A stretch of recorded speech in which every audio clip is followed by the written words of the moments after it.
Sejarah hukum internasional dan perkembangannya.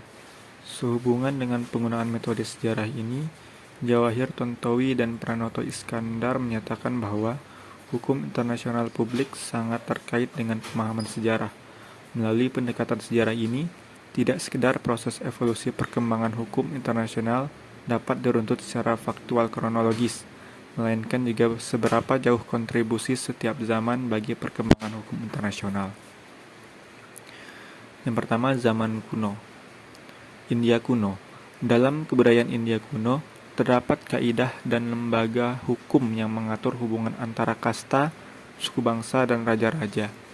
Menurut Banerjee, adat kebiasaan yang mengatur hubungan antar raja yang disebut Desa Dharma, Gautama Sutra, dan Undang-Undang Manu memuat tentang hukum kerajaan. Hukum yang mengatur hubungan antar raja-raja pada masa itu tidak dapat dikatakan sebagai hukum internasional karena belum ada pemisahan antara agama, soal-soal kemasyarakatan, dan negara. 2. Cina kuno. Cina memperkenalkan nilai-nilai etika dalam proses pembelajaran untuk kelompok-kelompok berkuasa. Pembentukan sistem kekuasaan negara yang bersifat regional tributaristat, pembentukan Perserikatan Negara-Negara Tiongkok yang dicanangkan oleh Konghucu. 3. Yunani kuno.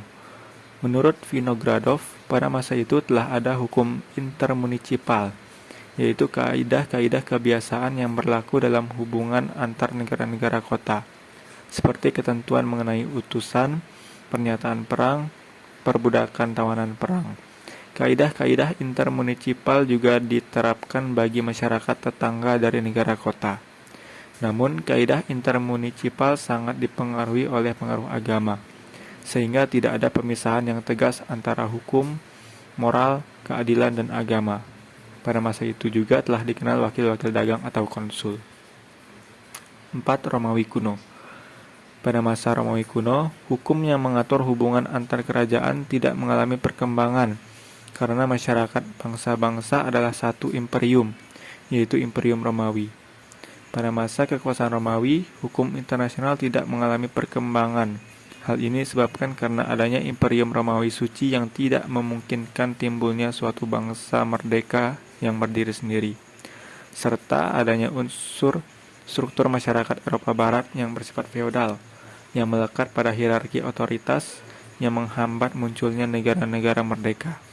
Oleh karenanya, tidak diperlukan hukum yang mengatur hubungan antar bangsa-bangsa. Selanjutnya, masa abad pertengahan.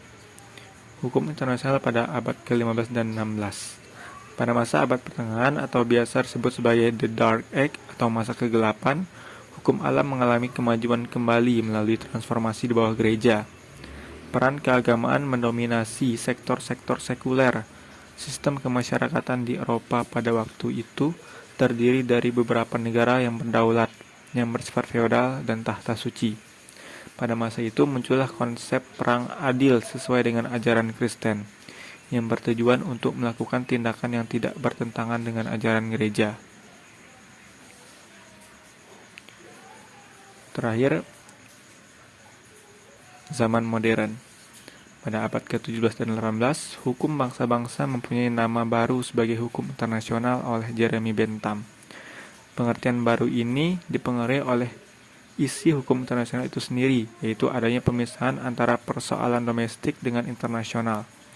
Pembedaan ini sebagai akibat munculnya konsep kedaulatan dari perjanjian The Peace of Westphalia, yang ditujukan untuk mengakhiri perang antar kelompok antar agama yang berlangsung lebih dari 30 tahun di Eropa.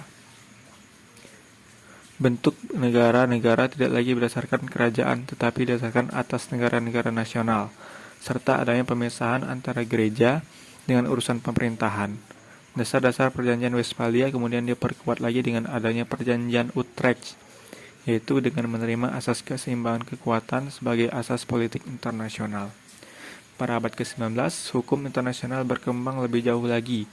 Beberapa faktor yang mempengaruhi perkembangan ini adalah adanya kebangkitan negara-negara baru, baik di dalam maupun di luar benua Eropa, modernisasi sarana angkutan dunia, penemuan-penemuan baru, terutama di bidang persenjataan militer untuk perang.